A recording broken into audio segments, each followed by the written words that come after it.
Jemaat yang dikasihi oleh Tuhan, Shalom. Ketika tadi kita menyanyikan lagu "Kala ku cari damai hanya ku dapat dalam Tuhan Yesus", saya sangat terharu. Mengapa? Karena Jumat kemarin saya mengikuti acara webinar bersama dengan pembimbing saya, Profesor Joas Adi Prasetya. Dan melalui pertemuan itu saya ingat kembali masa yang sangat sulit dalam hidup saya adalah ketika 6 tahun saya mengambil studi S3 di STFT Jakarta. Memang banyak orang mengatakan, termasuk Profesor Joas pun katakan ketika dia mengambil doktornya di Boston University di Amerika, bahwa kalau mengambil doktor itu memang harus luka, itu katanya. Dan saya ingat betul Nora juga ketika mengambil doktornya juga ada luka lah ya, bagaimana hubungan dengan pembimbing, dan bagaimana juga pada waktu Nora mengambil doktor itu dia sampai kena gula. Saya juga kena gula barangkali pada masa mengambil doktor itu. Tetapi saya ingat betul bagaimana saya bisa melewati 6 tahun yang sulit itu adalah karena damai yang diberikan oleh Tuhan Yesus. Pada saat saya sedang studi itu, saya kira hari demi hari demikian panjang, dan saya mengalami depresi yang saya kira cukup berat juga, tidak bisa berbuat apa-apa selain duduk, diam, bengong. Bahkan pernah juga saya naik sepeda motor jatuh karena pikiran saya tidak berkonsentrasi ketika mengendarai motor itu. Tetapi yang saya ingat ialah selalu dalam setiap masalah yang saya hadapi itu hari-hari, bukan hanya hari-hari, tetapi pagi, siang, sore, malam, ketika beban berat itu begitu menekan saya, maka saya selalu datang kepada Tuhan. Dan saya ingat betul bagaimana kemudian Tuhan memberikan kekuatan, walaupun tak berdaya, tetapi ada kekuatan untuk melewati hari-hari, sehingga saya masih bisa melayani di tengah-tengah gereja, masih bisa mengajar di Tiranus, tetapi memang ada hambatan dalam penyelesaian studi saya, tetapi juga hati saya dimampukanlah untuk menghadapi tekanan yang berat tersebut. Saya kira lagu ini tadi kiranya juga bisa menjadi berkat bagi kita, bahwa tidak ada damai dimanapun kecuali di dalam Tuhan Yesus Kristus. Jemaat yang dikasihi oleh Tuhan, tadi kita sudah mendengar kesaksian Nande Gio, bagaimana dalam kehidupan keluarga dan bagaimana kemudian pengalaman ketika Gio ingin masuk sekolah bola. Di sana pun Tuhan hadir memberikan pertolongan. Lalu tadi kesaksian dari Bapak Henoh juga dengan bengkilannya Marga Malau, ketika mereka melayani dengan bernyanyi dan dengan menyampaikan mazmur yang disampaikan oleh Henoh, maka itu pun bisa menjadi berkat. Dan tadi seperti kesaksian Bapak Henoh bahwa sungguh firman Tuhan itu berkuasa. Sehingga Bapak Malau barangkali dengan pengalaman hidupnya, barangkali selama itu mengandalkan kekuatan menjalani kehidupan, tetapi pada akhirnya dia tahu bahwa kekuatan itu adalah pada firman Tuhan dan pada Tuhan sendiri. Jemaat yang dikasihi oleh Tuhan, tadi kemarin saya bertanya kepada Nora tentang perbedaan mekanisme mental dan manajemen stres. Saya mengira bahwa mekanisme mental adalah suatu cara untuk menyesuaikan diri dengan keadaan. Tetapi Nora katakan bahwa itu berbeda. Mekanisme mental itu cara tidak sadar mental menyikapi keadaan. Misalnya ketika saya di Tiranus beberapa waktu yang lalu, tiba-tiba dituduh sesuatu, maka reaksi saya kemudian ialah menyangkal dan bahkan marah karena saya tidak merasa melakukan apa yang disampaikan oleh seorang teman kepada saya. Itu disebut mekanisme mental. Kalau seorang kakak misalnya dituduh oleh orang tuanya memecahkan gelas, maka biasanya mekanisme mental seorang kakak ialah menyangkal dan kemudian mengatakan adiknya lah yang memecahkan gelas tersebut. Tetapi itu rupanya reaksi tidak sadar. Kalau reaksi sadar itu disebut ialah manajemen stres. Manajemen stres itu ialah cara untuk menyesuaikan diri atau menyikapi keadaan. Misalnya dari kesaksian-kesaksian kita selama beberapa waktu di masa pandemi ini, saya mendengar bagaimana seorang istri bisa kemudian memuji suaminya, melihat hal yang positif pada suaminya. Padahal sebelumnya dia lebih melihat pada hal yang negatif pada suaminya. Tetapi kemudian dengan pertolongan Tuhan, maka seorang istri bisa memanage stresornya dengan mengatakan suaminya sudah berubah, suaminya sudah baik, sudah bisa melihat hal-hal yang baik. Juga saya melihat bahwa jemaat dimampukan Tuhan juga untuk menyesuaikan diri dengan masa pandemi ini, dengan masa resesi ini. Dengan uang yang sangat terbatas, maka kita mengelola rumah tangga kita dengan uang yang terbatas tersebut dan tidak melahirkan kepahitan, melainkan menerima inilah keadaan, dan saya harus menyesuaikan diri. Barangkali tidak lagi bisa membeli ini itu, tetapi harus menahan diri. Barangkali dengan mencari kenikmatan yang tidak berbiaya ekonomi. Nah, itu saya kira yang disebut dengan manajemen stres. Hari Jumat kemarin ketika kami sedang sermon, tiba-tiba Nora mendapat telepon dan kemudian dia masuk ke kamar. Beberapa saat kemudian saya mendengar suara tangisan dari dalam kamar dan saya langsung menduga bahwa sepupu Nora yang 3 minggu lalu kena COVID-19 di Kabanjahe, kemudian beberapa hari yang lalu kemudian dipindahkan ke Hermina Medan, sudah dipanggil oleh Tuhan. Dan kemudian setelah Nora kembali bergabung dalam sermon, saya tanya kenapa. Nora merasa sedih karena 3 minggu lalu dia sudah tahu bahwa sepupunya itu sakit, tetapi karena sibuk maka tidak bisa memberikan masukan. Hanya beberapa hari inilah dia mencoba mencari kontak dengan dokter yang merawat sepupunya itu di Hermina Medan dan dia mendapat kontak. Dan dia kemudian mendapat banyak penjelasan dari dokter yang merawat sepupunya itu bahwa karena 3 minggu ya kurang tepatlah penanganannya, maka kemudian dampak dari COVID itu sudah menjalar kemana-mana sehingga merusak beberapa bagian dari tubuh sepupu Nora itu, dan hari Jumat malam itu dia dipanggil oleh Tuhan. Jadi satu cara dengan manajemen stres itu ya barangkali dengan menangis. Dengan menangis itu maka ya bisa berkuranglah stres karena rasa sedih atau karena rasa kecewa karena tidak bisa berbuat sesuatu untuk orang yang dikasihi. Jemaat yang dikasihi oleh Tuhan, hari ini saya ingin mengajak kita melihat sumber kekuatan lebih daripada apa yang ada pada diri kita, sehingga kita semakin dimampukan menghadapi keadaan-keadaan yang tidak kita harapkan, keadaan-keadaan yang tidak terduga yang terjadi pada kita. Mari kita membaca firman Tuhan dari Filipi pasal 4 ayat yang ke-13. Filipi pasal 4 ayat yang ke-13.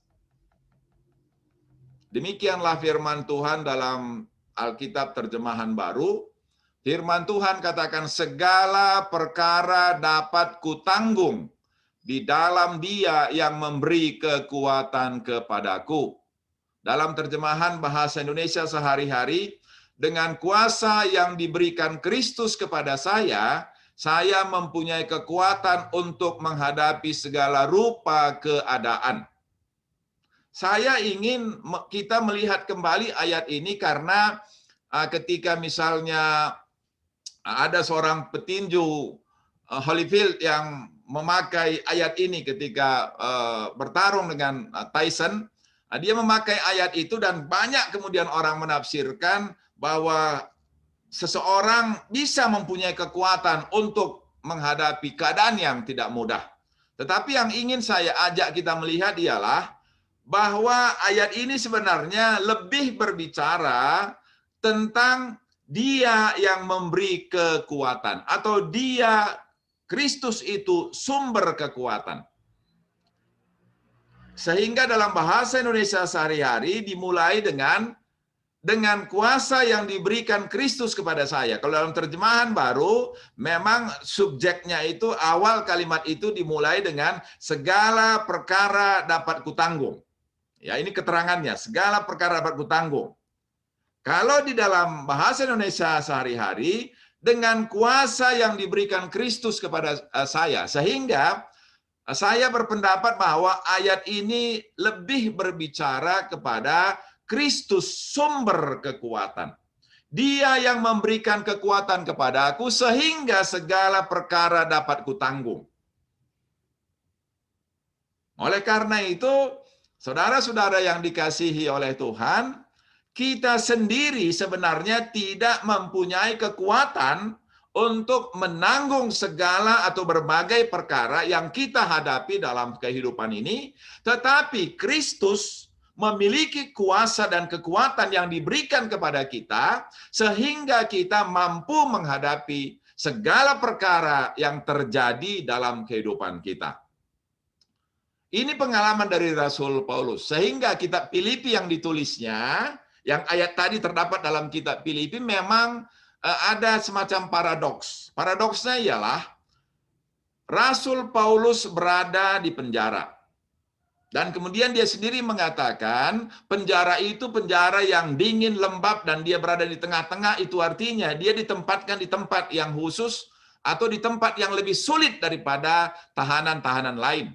Lalu yang kedua juga dia sebutkan bahwa perkaranya tidak tentu. Dia tidak tahu bagaimana kemudian kelanjutan dari perkaranya sehingga dia dimasukkan ke penjara. Dan yang ketiga dia katakan selama dia di penjara, ada orang-orang yang mengganggu pelayanan yang sudah dirintis, yang sudah dikembangkan oleh Rasul Paulus. Jadi tiga hal itu yang disampaikan oleh Rasul Paulus menjadi alasan yang sangat masuk akal, menjadi alasan yang wajar dan normal, bahwa posisi Rasul Paulus posisi yang sangat dikasihani atau posisi yang sangat menyedihkan sehingga layak untuk mendapat belas kasihan dan wajar ketika kemudian dia mengeluh. Tetapi kenyataannya adalah dia menulis surat Filipi dengan nada yang sangat optimis, dengan nada yang sangat positif, dan bahkan dengan kata-kata yang banyak dipakai, kata-kata sukacita. Sehingga menjadi terbalik, dia yang seharusnya dihibur, bahkan dia yang menghibur jemaat penerima suratnya tersebut. Oleh karena itulah tentu kita menjadi kemudian bertanya, bagaimana seorang yang patut dikasihani, patut bersedih hati, tetapi bersukacita dan bahkan mampu menghiburkan orang lain. Maka jawabnya adalah di Filipi 4 ayat 13 tadi. Karena Kristus yang memberikan kekuatan kepada Paulus sehingga dia bisa menanggung keadaan yang sangat berat yang terjadi padanya. Jemaat yang dikasihi oleh Tuhan Yesus Kristus, firman Tuhan yang sama dikatakan oleh Rasul Paulus di dalam kitab 2 Korintus pasal 4 ayat 7, ketika Rasul Paulus menceritakan mengapa dia bisa tetap tenang, tetap sabar, tetap tabah, tetap kuat ketika menghadapi gelombang tekanan, gelombang penderitaan dalam kehidupannya, maka jawabannya di 2 Korintus pasal 4 ayat 7. Demikianlah Rasul Paulus mengatakan, tetapi harta ini kami punyai dalam bejana tanah liat, supaya nyata bahwa kekuatan yang melimpah-limpah itu berasal dari Allah, bukan dari diri kami. Nah, ini saya kira sejajar dengan Filipi 4 ayat 13. Pengakuan dari Rasul Paulus bahwa kemampuannya menghadapi tekanan yang demikian hebat bukan berasal dari dirinya, melainkan berasal dari Allah yang memberikan kekuatan kepadanya. Sehingga saya sendiri harus mengakui saya bisa melewati 6 tahun hari-hari yang sangat sulit ketika menyelesaikan S3 saya, itu bukan karena saya mempunyai kekuatan, melainkan karena Kristus yang menopang, saya yang sangat lemah, hari lepas hari Tuhan menolong. menolong saya melewati. Saya yang sangat lemah ini, lemah mental, lemah jiwa, lemah pikiran, lemah dalam segala hal. Tetapi Tuhan tuntun melewati hari demi hari, sehingga ketika saya ingat kembali bagaimana pertama sekali saya masuk ke STT Jakarta tahun 2014, saya sebenarnya dalam banyak hal tidak siap. Dan ketika saya datang ke sana pun saya sangat minder karena saya sudah belasan tahun tidak belajar, karena saya tamat MTH tahun 2003 dan kemudian masuk 2014. Itu waktu yang lama sekali, sehingga ketika saya berjumpa dengan mahasiswa S1, mahasiswa S2, saya merasa minder bahwa mereka orang-orang yang pintar, orang-orang yang hebat. Dan bahkan ketika kami dalam kelas bergabung dengan anak-anak MTH, anak-anak MTH-nya yang baru fresh, baru tamat dari STH, mereka pintar-pintar, hebat-hebat, banyak ide, banyak pikiran, dan saya sebenarnya melewati hari-hari itu dengan perasaan yang minder, dan juga sebenarnya perasaan dalam hati, mungkinkah saya menyelesaikan masa ini maju seperti kena, mundur pun kena. Kalau maju rasanya tidak mampu, mundur juga malu. Tetapi begitulah kemudian Tuhan memberikan kekuatan sehingga bisa kemudian melewati. Dan bahkan kemarin saya juga merenungkan malam-malam bagaimana ketika saya masih muda, sebenarnya ketika saya masih muda, saya ingin hidup sendiri. Dan kalaupun waktu itu saya menikah, saya pengen menikah dengan suku tertentu yang ada di Medan yang tidak punya keluarga, karena saya merasa banyak keluarga, saya barangkali tidak mampu untuk memperhatikan. Tapi akhirnya Tuhan menjumpakan saya dengan Nora yang keluarga besar, dan melewati hari-hari dalam keluarga pun, kalau bukan karena kekuatan Tuhan, rasanya saya juga tidak akan mampu. Tetapi sudah hampir 30 tahun, Tuhan yang memberikan kekuatan, Tuhan yang memberikan kemampuan. Sehingga dengan demikian jemaat yang dikasihi oleh Tuhan, kalau kemarin pun Tuhan menolong, maka ke depan pun kuasa yang besar itu akan menyertai kita. Itu yang dikatakan oleh Rasul Paulus di dalam firman Tuhan, yaitu di dalam Efesus pasal 1 ayat 19 sampai dengan 20. Saya bacakan dalam terjemahan firman Allah yang hidup.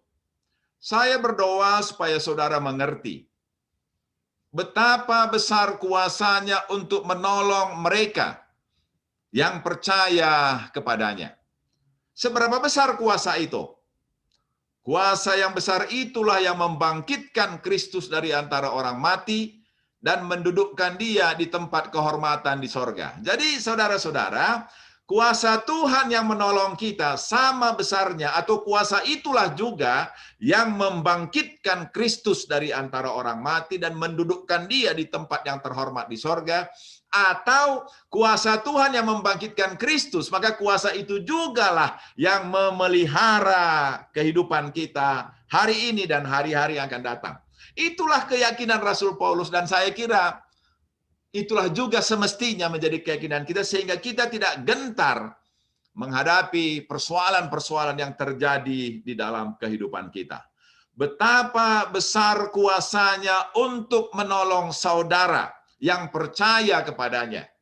Kuasa yang besar itu sama besarnya dengan kuasa Tuhan membangkitkan Kristus dari antara orang mati. Begitulah besarnya kuasa, sehingga kita bisa terpelihara sampai dengan hari ini. Dan juga dikatakan oleh Rasul Petrus dalam 1 Petrus pasal 1, bahwa kita dipelihara dengan kuat kuasa yang besar dari Tuhan, sehingga kita bisa ada sebagaimana kita ada sampai dengan hari ini. Oleh karena itu, jemaat yang dikasihi oleh Tuhan, seberapa besar pun persoalan yang barangkali sedang terjadi pada kita, atau barangkali yang terjadi pada hari-hari yang akan datang, maka ingatlah satu hal dan imanilah satu hal, bahwa Tuhan akan memberikan kemampuan kepada saudara untuk menghadapi segala perkara, dan kekuatan itu adalah kekuatan yang sama seperti kekuatan Tuhan untuk membangkitkan Kristus dari antara orang mati. Sehingga kemudian Rasul Paulus katakan agar kita ketika menghadapi persoalan yang besar dalam kehidupan kita, dikatakan dalam Filipi pasal 4 ayat 6 sampai dengan 7. Janji firman Tuhan kepada kita ialah, janganlah hendaknya kamu khawatir tentang apapun juga, tetapi nyatakanlah dalam segala hal keinginanmu kepada Allah dalam doa dan permohonan dengan ucapan syukur. Damai sejahtera Allah yang melampaui segala akal akan memelihara hati dan pikiranmu dalam Kristus Yesus. Filipi 4 ayat 6 sampai dengan 7. Ada 3 hal yang disampaikan di sini. Yang pertama ialah jangan khawatir. Mengapa disebutkan jangan khawatir? Karena khawatir itu satu kekuatan, tetapi adalah kekuatan yang negatif. Jangan biarkan kekuatan negatif menguasai hidup kita. Oleh karena itu, jangan biarkan kekhawatiran tinggal di dalam pikiran dan perasaan kita. Jangan kamu khawatir. Jangan bersahabat dengan kekhawatiran. Jangan berkompromi dengan kekhawatiran. Lalu yang kedua, nyatakanlah dalam segala hal keinginanmu kepada Allah dalam doa. Nyatakanlah. Nah, saudara-saudara, tadi pagi saya menerima satu ayat dari teman saya di Tiranus yang mengatakan bagaimana Tuhan Yesus kemudian memberikan penghormatan kepada anak-anak dan bahkan menegur murid-muridnya yang mencoba melarang anak-anak untuk mendekati Tuhan. Dan kemudian saudara teman saya tersebut menjelaskan tentang iman anak-anak. Maka salah satu iman anak-anak itu ya yang juga saya tafsirkan adalah iman anak-anak itu menyampaikan segala hal kepada orang tuanya yang tidak malu-malu. Apa saja dia ceritakan, apa saja keinginannya pun dia ceritakan kepada orang tuanya. Maka saya kira begitulah juga kita memiliki iman seorang anak, apa saja kita sampaikan. Kalau saya bepergian hanya membeli buah ke Sariwangi pun akan berdoa, dan ketika kemudian sampai saya bilang terima kasih Tuhan bisa sampai rumah. Bagi saya bisa sampai rumah itu satu berkat yang luar biasa. Karena kita bisa kemudian ke kantor polisi, bisa kemudian ke rumah sakit, bisa kemudian ke kuburan juga. 3 hal itu bisa terjadi. Tetapi kalau bisa kita sampai di rumah itu karena ada kuasa Tuhan yang menjaga kita. Sehingga kita biasakanlah dalam segala hal sampaikanlah keinginan kita, harapan kita, termasuk kecemasan dan ketakutan kita. Barangkali kepada pasangan kita pun kita masih terbatas juga untuk menyampaikan banyak hal, tetapi kepada Kristus sampaikan segala sesuatu tanpa batas. Sehingga yang ketiga kemudian ialah janji Tuhan, damai sejahtera Allah. Damai sejahtera Allah. Saya kemudian belajar bahwa damai sejahtera itu tidak tergantung kepada keadaan di luar, melainkan pilihan, satu kejadian yang terjadi dalam hati kita. Tiba-tiba kita merasa damai saja. Itu anugerah pemberian Allah. Kalau kita menolak kekhawatiran, menyampaikan segala hal kepada Allah, maka janjinya ialah ada damai di hati. Saudara-saudara yang dikasihi oleh Tuhan, kita tidak mungkin meminta supaya kita steril dari masalah. Tidak mungkin kita meminta supaya kita dibebaskan dari masalah. Tetapi yang bisa kita minta ialah supaya damai sejahtera itu menguasai hati dan pikiran kita.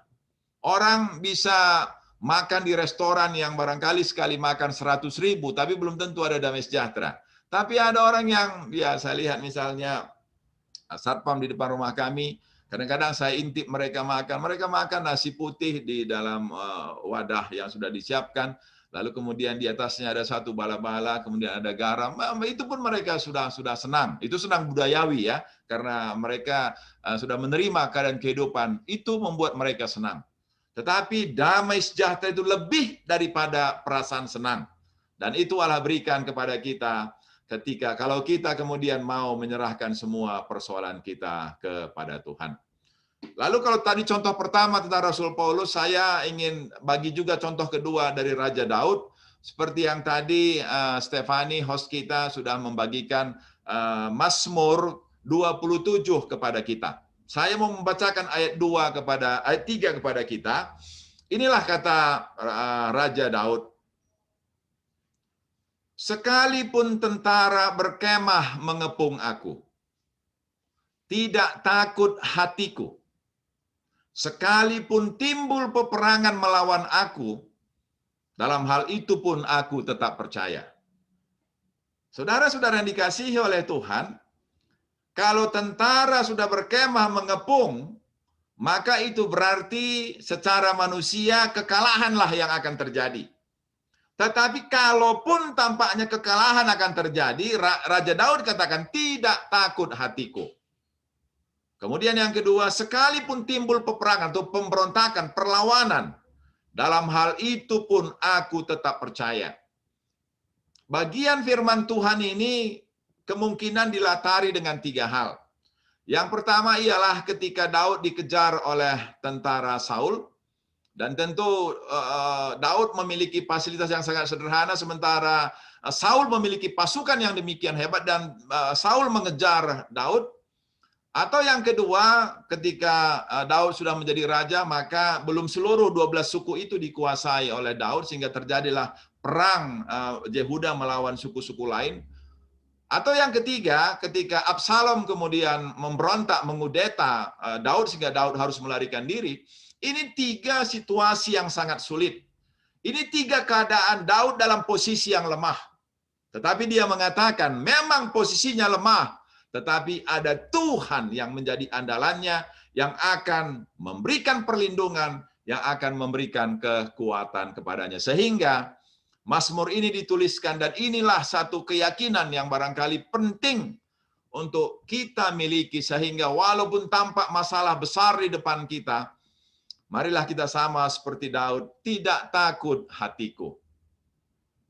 Aku tetap percaya, walaupun secara akal budi tampaknya sulit untuk percaya, tetapi tetaplah percaya, karena dengan percaya itulah kita akan sanggup menghadapi segala perkara kita. Jemaat yang dikasihi oleh Tuhan, hari-hari sekarang saya kira sudah setahun kita berada pada masa pandemi. Pemerintah sudah mengadakan vaksinasi sebagai upaya untuk mengurangi atau kemudian melandaikan pandemi ini. Nora sudah 2 kali vaksin, Stepi baru kemarin Sabtu vaksin, dan barangkali nanti kita pun akan menyusul juga untuk mendapat vaksinasi. Dan tentu doa kita supaya pandemi ini segera berakhir. Tetapi para ahli ekonomi mengatakan kalaupun nanti pandemi berakhir, tapi resesi tidak akan otomatis akan berakhir. Karena untuk pemulihan ekonomi perlu juga waktu yang panjang. Dan itu berarti bahwa masa-masa yang tidak mudah ini akan masih lebih panjang lagi ke depan. Dan bagaimana kita harus menyikapinya. Saudara-saudara, hari ini kita sudah mendengarkan firman Tuhan, bahwa Tuhanlah sumber kekuatan kita. Dialah andalan kita menjalani hari-hari yang barangkali tidak jelas ke depan. Baik usaha kita, juga kesehatan, anak-anak, barangkali tengah-tengah keluarga kita, banyak hal yang barangkali masih menjadi pergumulan bagi kita, pekerjaan kita yang barangkali belum bisa pulih sebagaimana sedia kala. Bagaimanakah kita harus menyikapi keadaan ini? Maka marilah kita menjadikan firman Tuhan ini sebagai landasan kita untuk berjalan ke depan, untuk menatap ke depan. Jangan andalkan kekuatan diri kita yang terbatas, tetapi mintalah kuasa Tuhan Yesus yang tak terbatas itu untuk menolong dan untuk menguatkan kita. Sehingga dengan demikian kita akan dimampukan.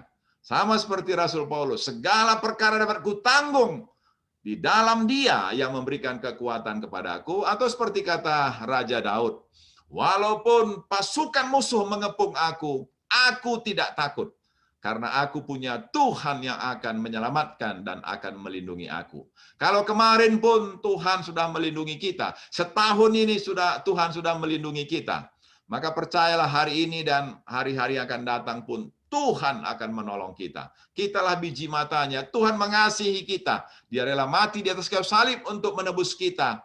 Maka Dia tidak akan bisa menyangkal dirinya untuk tidak menolong kita. Dia pasti akan menolong kita, menguatkan kita, menghiburkan kita, walaupun kita harus berjalan tertatih-tatih, langkah demi langkah, tetapi kita terus bisa berjalan sampai nanti di ujung, di akhir masa pandemi ini. Tuhan Yesus menolong dan Tuhan Yesus memberkati firman-Nya yang sudah kita dengarkan. Amin.